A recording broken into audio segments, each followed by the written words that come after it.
Diana's childhood friend was dying. When I heard the news, I was laying on the operating table. Diana dropped the scalpel and said to her colleague, "Please take over my husband's surgery." Then she turned and left. Watching Diana's back, I couldn't hold back my tears. The next moment, a cold scalpel touched my skin. Her colleague said calmly, "Why are you crying? With me here, you won't die." Diana silently put down the scalpel, threw her gloves into the trash can. "I can't do the surgery. Get Stella." This was 20 minutes after Vincent's accident. My calm and steady wife finally slipped up. She urgently halted my surgery, turned her back to everyone, pretending to be calm, but her slightly trembling hands gave her away. Vincent got into trouble, and she was worried sick. She was desperate to be by his side. "Diana, your husband's heart rate is fast. He's nervous. Are you sure you want to leave now?" My chest was hurting slowly. I calmly said to the nurse, "It's okay. Anyone can do the surgery." Everyone in the operating room looked at me with sympathy. I just gave a small smile. When Vincent came back, I knew my marriage with Diana was over. To ask Diana to leave a dying Vincent to operate on me, she couldn't accept it, and I didn't want to put my life in the hands of someone like that. The surgery room door slid open quietly. A tall figure wearing a mask came in. It was Diana's colleague, Stella. Their figures crossed. Diana said, "Felix's surgery is yours. If I don't go now, I might regret it for life." Hearing her words, tears silently flowed down my face. Embarrassing, right? Felix yet again being left behind, and crying about it. Suddenly, a shadow fell over my eyes. A cold scalpel touched my skin. The always cold and silent Stella spoke softly. "What are you crying for? With me here, you won't die." The surgery lasted 2 hours. When it was done, it was already evening. It started raining heavily outside. Stella stayed by my side until I was stable before leaving. When Diana called, the anesthesia had just worn off, and I was sweating in pain. Answering the call, a lively male voice came through. "Sorry, brother-in-law. I'm not sure how my brother spread the news, but it's just a minor scratch." Diana rushed off without thinking, and I've already scolded her. Then a voice came through from the other end. "You're in your 30s, still so impulsive. Did you think you were in love with me? Huh? Bring him a cup of milk tea to apologize." There were rustling sounds, like Diana took the phone away. "How many times have I told you? Don't let the wound fester, just stay put. He just had surgery. Can't drink milk tea. It's all for you." It was all peaceful on that end. Only Diana's brother sounded extremely wronged. "I just said you had a car accident." She hung up the call in a hurry. "Not my fault. You guys don't have to drag me into your sweetness." I suddenly felt sick from the hurt.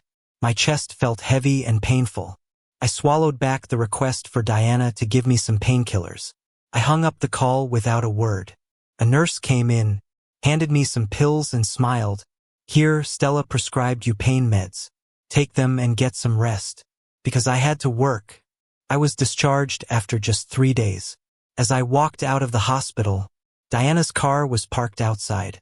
I instinctively opened the passenger door. A soft gasp made me see Vincent retract his body from the driver's seat. His disheveled collar and slightly provocative gaze froze me. "Sorry, brother-in-law, I didn't mean it." He looked like he was about to cry with urgency.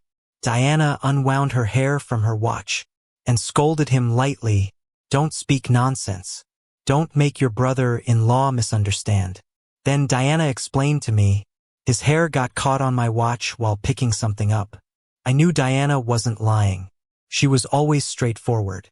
Before we got married, Diana had told me clearly, "I've had a previous relationship, but after marriage, I'll stay loyal to you." But sometimes, that line can blur, becoming a breeding ground for ambiguity. Like now, I suppressed the bitterness in my heart. "Diana, let's talk. I don't want anyone else present." Maybe my mood made Vincent uneasy. He bit his lip. "Diana, I'm gonna get a cab home. Brother-in-law looks like he's upset." Diana remained calm and poised. "You have perfectly good legs, walk." Vincent's face turned pale, forcing a smile. "I'll try." But he didn't get up right away. Instead, he sat there waiting. Even Diana turned to look at me, her eyes calm and deep as always. Still, I somehow knew Diana wanted me to say something, preferably something sensible. But I didn't want to endure this injustice. I stepped back from the door, telling Vincent, "Get out, there are plenty of cabs by the corner." Vincent stiffened, his eyes turning red as he walked away. I sat where he sat before, the atmosphere stifled. For a while, Diana finally spoke gently. "No need to take it out on him for me leaving. You know, it was just a typical consultation call. Any case like this, I would have left." I didn't have the energy to argue about what was in her heart at that moment. I was just feeling really tired. "Diana, let's get a divorce." Diana slammed on the brakes. Things in the car were sent tumbling. She frowned slightly. "Felix, what's the point? Is it all because of Vincent?" I endured the blunt ache of my incision and said, "Yeah, it's because of Vincent." Outside, a sudden cry of pain burst forth, along with car horns blaring. Vincent had fallen at the street corner. In plain sight, I looked at the crowd outside through the car window, laughing bitterly. "Your Vincent fell. Aren't you going to check on him?" Diana, exuding coldness, restarted the car. "You're asking for a divorce. Why should I care about an outsider?" On the way home, the atmosphere dropped to freezing. When we got home, Kimmy purred and rubbed up against us. It was the cat Diana gave me. The year we got married. Kimmy likes to sleep between me and her. Diana stares at Kimmy for a while, then bends over and picks her up with a helpless tone. "Kimmy, Dad and Mom had a fight. Can you make Dad forgive Mom? How about it?" Kimmy, understanding us all too well, lets out a meow and looks at me. This is Diana's way of calming me down after every argument. She knows I melt when I see Kimmy, but this time, I press my lips together and say nothing. Diana takes the initiative and bows her head. "Did you take the painkillers Stella prescribed for you on time?" "You had her prescribe them?" I ask, eyebrows raised a bit. "What did you think? That I didn't want you anymore?" Diana moves in to kiss me, holding my face with her long fingers. Her cool fingers send a little shiver through me. "Felix, I'm not stupid enough to ruin our marriage." She whispers softly in my ear, getting lost in thought before saying gently, "Let's not get divorced, okay?" No, it's not okay. Not even a bit. If Vincent had returned 3 years ago, I wouldn't have minded. After all, Diana and I met through a setup. Bookish family meets medical family, we were a good match, but our feelings were thin. I'm a university teacher. Diana is busy with work. The first year we got married, I can count the times we went out on my fingers. I don't remember exactly when I fell for Diana. Maybe it was growing affection over time. Maybe it was that rainy night when I got into a car accident and the driver yelled at me. Diana came running through the rain, a respectable medical professor fighting with the driver for my sake. She had bruises on her face, her voice helpless yet fond. "Why are you crying, Felix? You can always come to me." But this woman I could turn to showed up in Vincent's social circle the day I got out of the hospital. I just finished teaching and was getting water in my office when I casually opened my social media. And there was Vincent's post, surprising me out of nowhere. His knee was freshly bandaged with a caption, "My penalty for ditching halfway is having the big professor personally come change my bandage." A little while later, he deleted it and wrote a new one. "Got in trouble. Next time I'll wait where I'm supposed to." He added a cute selfie, innocent and tender, slightly swollen lips looking just like a pampered kitten. A bracelet Diana usually wears was visible in the corner. My hand shook a bit as I set my cup down until a colleague called me back from my indescribable unease. I recognized the table from the picture. It was from Diana's parents' house. She'd taken Vincent home. My parents always said I had a strong sense of revenge. As a kid, if a dog bit me, I'd bite it back even if they split us apart. Things had gone so far, there was no reason to hold back. I promptly liked Vincent's post and commented, "Nice bracelet," before putting my phone on silent. After finishing my lecture, it was almost noon. I found Diana had called 7 or 8 times and Vincent 3. The social media post had been deleted. Diana called again, her tone helpless. Felix, why aren't you answering your phone? This Monday I have to teach, I replied. She paused, remembering I never answer calls during class. In those few seconds of silence, I figured she was thinking of how to explain it to me. But speaking first would seem suspicious. So I just waited. Soon, I heard Vincent's sobs over the line. Sorry, brother. I haven't seen Uncle and Auntie for ages. Today, I stopped by, and Diana just happened to change my bandage. Don't fight with her over this. I laughed. Which eye did you see me fighting with her? So guilty. You must have done something shady. Huh? Felix, Diana spoke softly, reminding me, Mom and Dad are beside me. Watch your words. Vincent was just expressing gratitude to a friend. He didn't do anything wrong. Maybe I was silent too long because Diana seemed frustrated. When do you get off work? I'll pick you up for dumplings. Mom made them herself. I felt a tightness in my chest, inhaled deep, and joked. Diana, the way things are at home, it's him or me. What answered me was a long pause. I had no idea Vincent had turned on the speaker. My voice echoed through the living room. Everyone heard it. Diana's patience ran dry. Fine, suit yourself, she said coldly, hanging up first. This was probably my first Cold War with Diana in the 3 years we'd been married. Neither early nor late, just as Vincent's play Reunited Lovers was about to show. The teachers in my office couldn't stop praising it. I heard it's about long-lost lovers meeting again. Quite touching, I gather, since lots of people seem to get back with their exes after seeing it. I shut out all the gossip and brought a banner to Diana's hospital. Stella greeted me. Diana isn't here. Maybe another day you can give it to her personally? Under a light blue mask, she had pale skin, hands tucked coolly in her lab coat pockets, as always distant. No, it's for you. Thanks for operating on me last time, I said with a smile. Stella's light eyes studied me without much emotion, and she hung the banner on the wall without a word. I asked, Stella, I'm supposed to see you for stitch removal, right? Diana's busy, so just find me, she said. No surprise, Diana had no time for me. During our silent war, she'd moved back home, her consulting hours increasing from 2 to 4 times a week, and she never contacted me. I guess she thought I'd reach out first and go see her at the hospital. But I never did. I made it a point to visit when she was absent, leaving Stella to handle my appointments. Half a month had passed before Diana lost her patience and rang me up. Why do you keep going to Stella? For follow-ups, I replied. My shifts are Monday to Thursday, but you only visit on weekends. I chuckled, why so fiery today? Monday to Thursday, I'm teaching. Where's the time? Diana's voice was icy. Felix, do you know what you're doing? Some people are like that. When they stray emotionally, they become paranoid, thinking their partner might do the same. I calmly suggested, why don't you switch your shift to the weekend? Diana paused.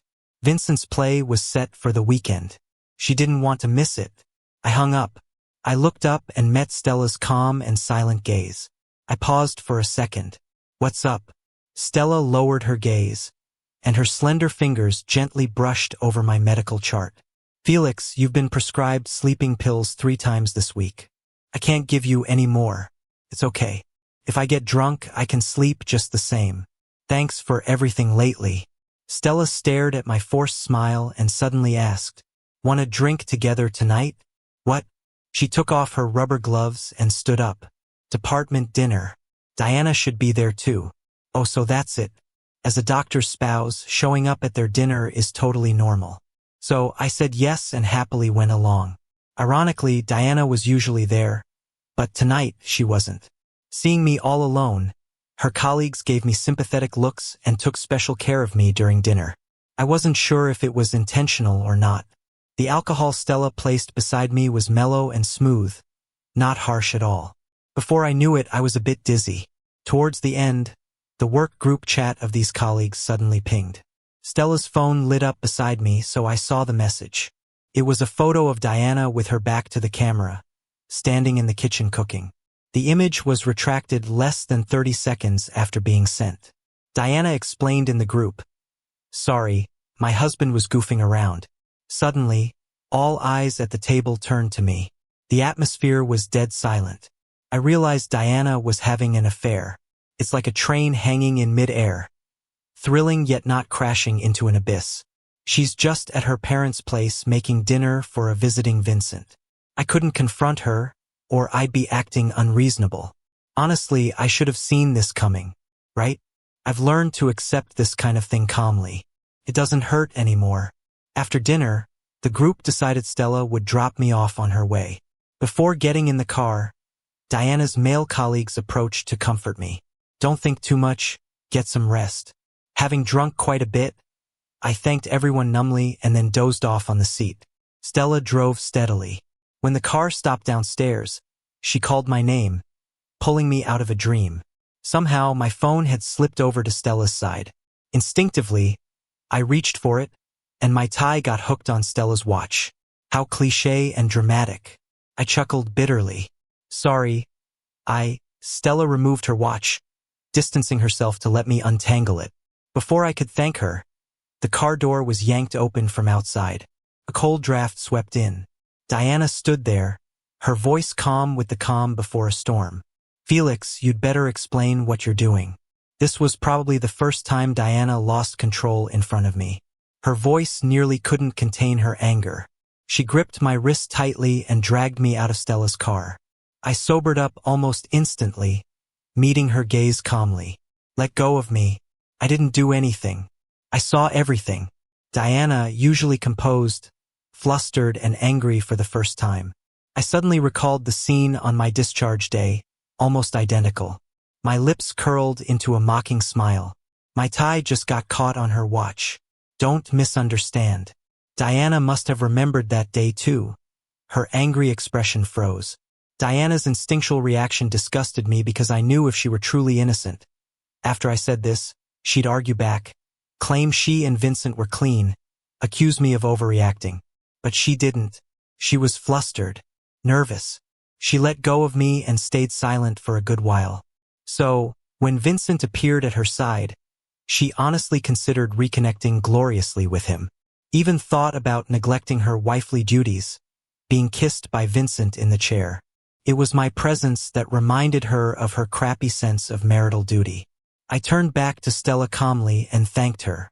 I have some things to discuss with Diana. Drive safe on your way back. Stella nodded and left. The surroundings were eerily quiet. I ignored Diana and turned to walk towards the hallway entrance. Felix, let's talk. Diana tried to grab me, but I suddenly turned and slapped her hard across the face. The sharp slap echoed through the corridor. Anger and frustration that had been suppressed flooded out. I recalled her silhouette walking away from the operating table, the fear and helplessness of being left behind by my wife. Trembling with rage, I spoke coldly. Diana, don't touch me. I find you dirty. I didn't know how Diana explained to the family.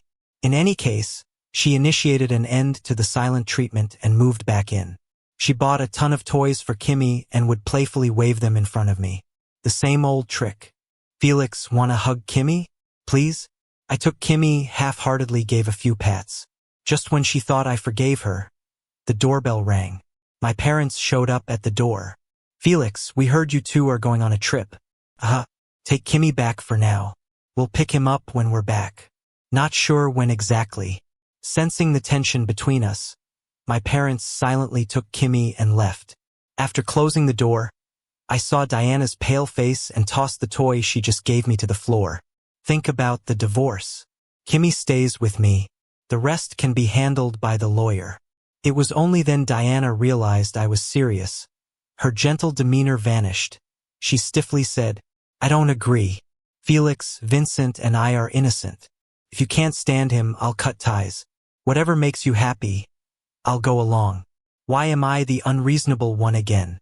I pulled out a chair and sat down. Speaking lightly, Diana, who's to care about your affections? I want a divorce. Can't it be because I've had enough with you? Diana's words got stuck in her throat. She demanded to know if it was because of Stella. I took a sip of water. Diana, don't make a scene. Stella and I are innocent. If you can't stand her, I'll cut ties.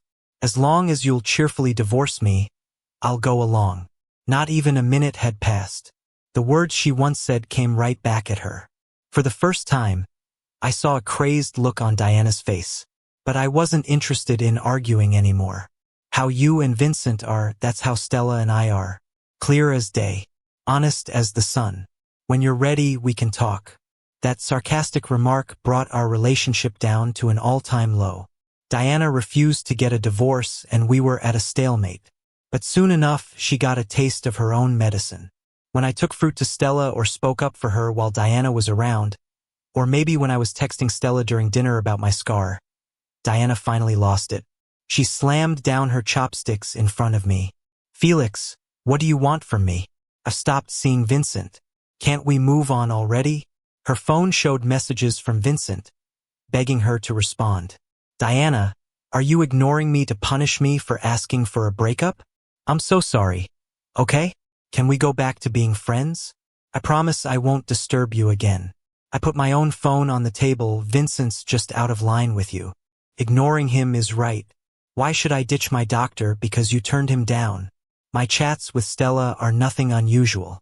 Saturday checkup. Does it still hurt? Much better. Ready to remove the stitches. Okay. Diana couldn't find anything wrong. But as a surgeon, her husband going elsewhere to have stitches removed was the issue. I knew what she was going to say, so I interrupted her. You didn't do my surgery. Don't worry about the follow-up. I'm a stick with one person kind of guy. Diana sat in the living room, not saying a word for a long time. Maybe I really got to her. After dinner, my wound throbbed with a vengeance. I grabbed my coat, ready to head to the hospital. Diana noticed my pale face. What's wrong? I pulled away from her touch and opened the ride-sharing app.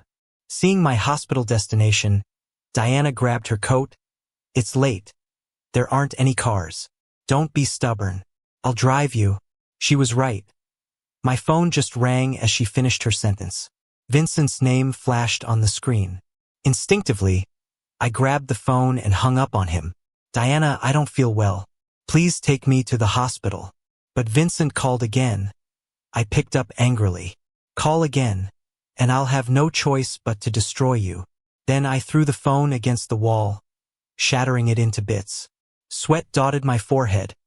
I didn't know what was wrong with me. Diana didn't hesitate anymore and helped me out the door. As she bent down at the entrance to pick up the broken phone, the screen lit up. Vincent had texted, Diana, if that's your choice, would the world be better if I disappeared? Diana froze, forgetting what she was doing.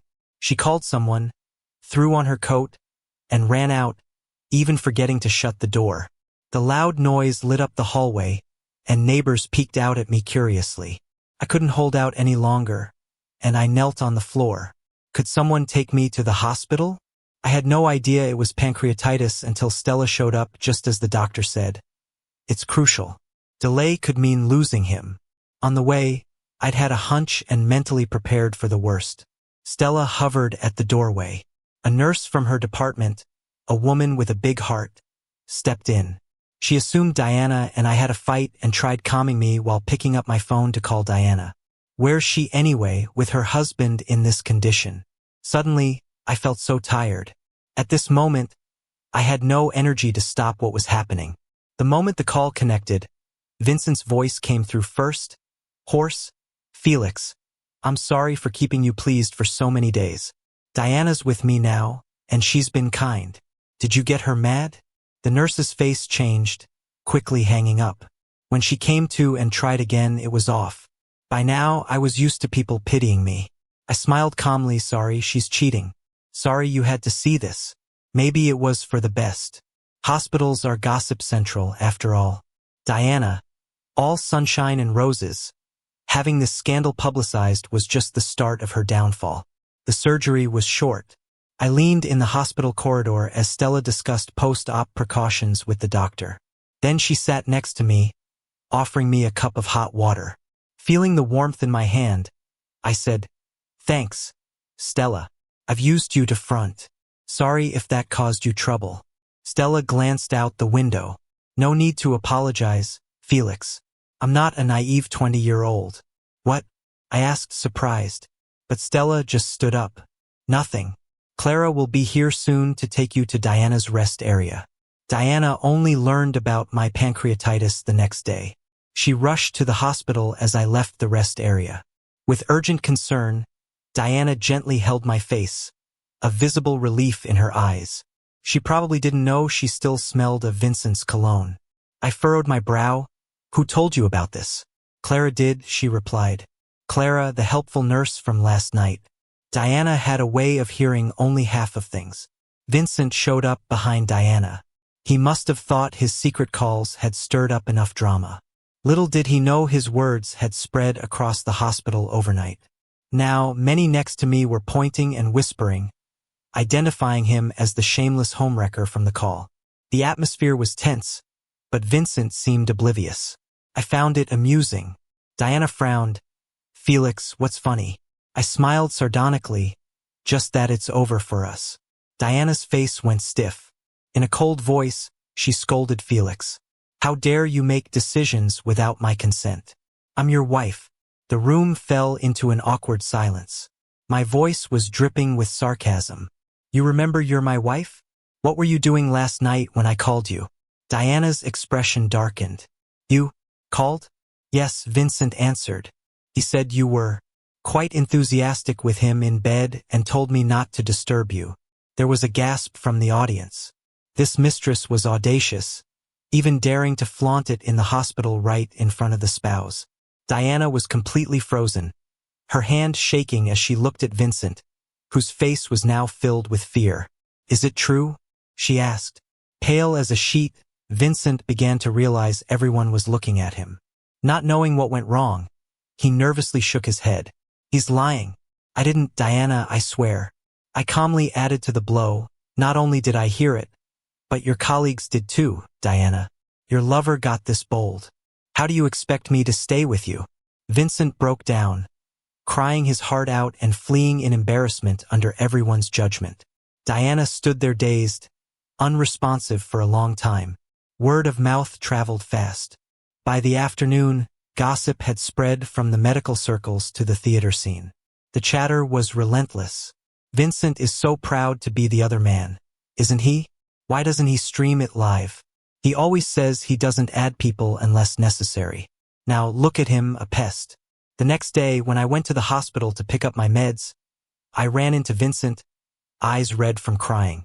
Vincent stopped me, begging, Felix, we don't need to bring things this far, do we? Just clear my name and I'll leave Diana. Clear what? Pretend I never heard you say those things? No way. I need my job, please. I grabbed his collar, speaking calmly, Vincent, I did say I'd tear you apart, right? Come on. I dragged him to Diana's office. I'm giving you one chance. I've got the evidence. Decide who loses their job, Diana or you. But my advice? Sacrifice yourself. You love her so much. Remember? And who's gonna support you if Diana gets fired? Through the closed door, I heard Diana's furious shouting. I felt indifferent. Vincent seemed to be crying. Diana, it's just my possessiveness. I can't stand him having you. We are meant to be together. Why can't I? Enough, Diana replied coldly. You're just a fling. Vincent shouted in disbelief. Diana, you said you loved me. And why would I love you over my husband? Am I crazy? The bite in Diana's words was clear. Then divorce him. Let's move away. I'll be your husband. Forget it. Diana's voice was distant. You've ruined everything for me. I can't afford someone like you. See? As long as it didn't affect her. Her first love was her heart's top choice. But lose everything? Her heart's choice turns to trash. Honestly, I'm just playing with them both. I don't intend to spare either of them. After watching Vincent leave, I went in and tossed the divorce papers at Diana. I don't want to move, and I don't want to see you. Don't come back to the house. Don't push it, Diana. I don't want things to get ugly. She sat there, pale and speechless. Back home, I threw out all Diana's stuff. Sent some personal items to Vincent with a note. They're all yours. Enjoy. Vincent, having had some theater roles, was already a hot topic. The internet was buzzing once his identity was dug up. Oh, so his reconciliation story is about wrecking a home. Would love to hear the audio of him provoking the spouse. Here's a tip. A blogger was at the hospital for an appointment and caught the lover's call in the background. I was shocked someone actually recorded it. Even more amazed it was turned into a meme. He was so passionate about me, covered social media like wildfire. Vincent became infamous instantly. Several people caught him on the street, interviewed him, he'd run off looking frazzled. A lot of people started gathering outside the theater group's door, asking, he still got his job? They haven't fired him yet? A few days later, the theater group announced in a statement they'd fired Vincent. I never saw Vincent again. Autumn crept in fast. The uproar over Diana's fiasco got her dismissed from the hospital. I took a long leave to recuperate, waiting for Diana to sign the divorce papers. In just a month, everything flipped upside down. The pain of betrayal resurfaced in the middle of the night sometimes. We had our good times, stolen kisses, the thrill of just touches. That's what made these 3 years feel like a dream. When I woke up, reality was staring me right in the face. I felt hurt, wronged, and bitter. But, thankfully, it's bearable. Time heals all things. A few nights later, Diana called me. I was brushing Kimmy's fur, so I put her on speaker. Her voice echoed in the empty house. I thought she wanted to discuss divorce terms. But she started reminiscing. It was funny. The one who betrayed first ended up being the most sentimental. Felix, remember at the amusement park? When I wanted to cross the bridge, and you carried me on your shoulders. I spoke calmly, yes. 3rd month after we got married, my birthday. They offered a cake to the couple who finished first.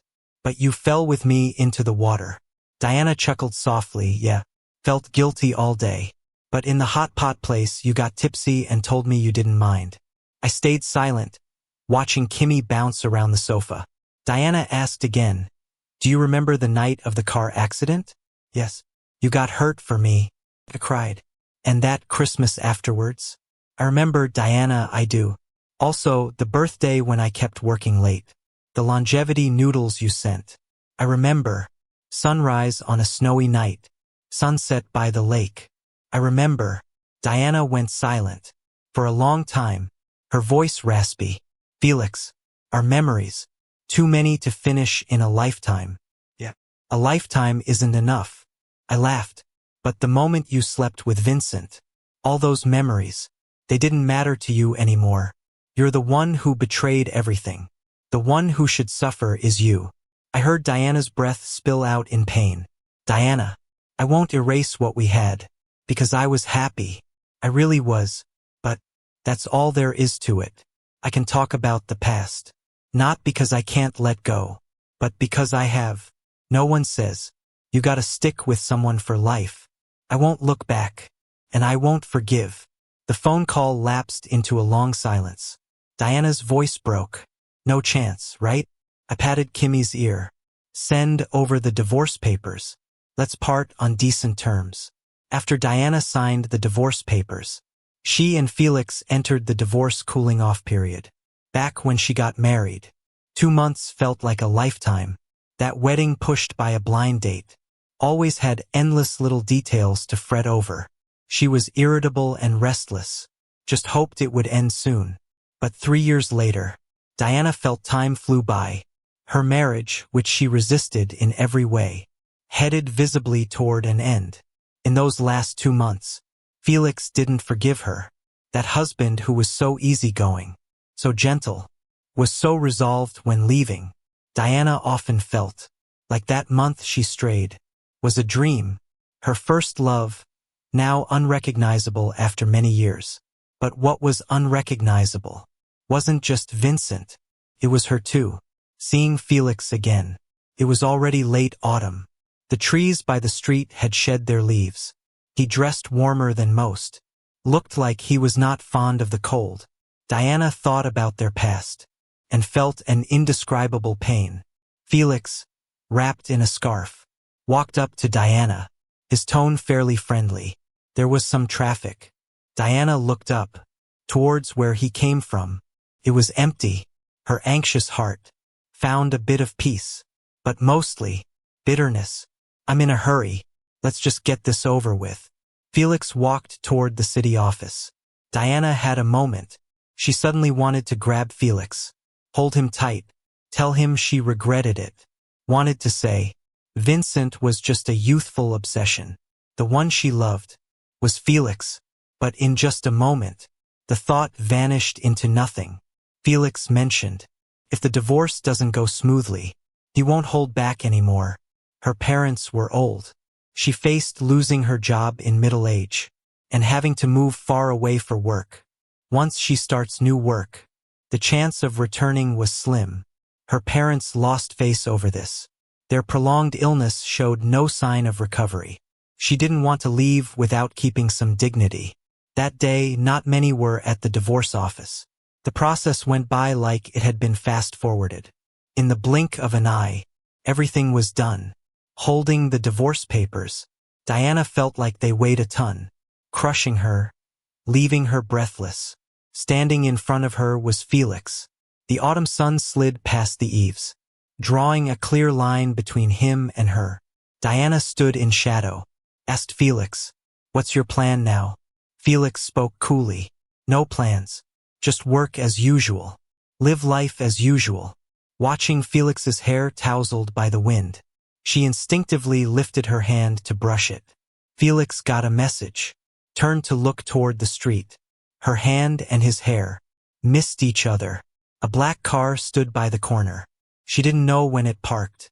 Felix rushed off, not even turning back to say goodbye. Diana stared at the hands on the wheel, watched for a long time. Her mind scrambled, her mind a mess, yet she dared not approach, fearful that the one behind the wheel might be Stella or another woman, so she just stood there, focusing on those hands. The autumn wind blew, tears blurring her eyes. The car pulled away. Diana didn't get a clear look. Diana left her hometown, gone for 3 years. On New Year's Eve, she sat in a cold office. Outside, the cold wind couldn't overcome the warmth and joy of fireworks and family reunions. That year, again, she didn't make it back. Her parents already rather displeased with her. Family and friends nearly all cut ties because of that incident. Diana seemed truly alone.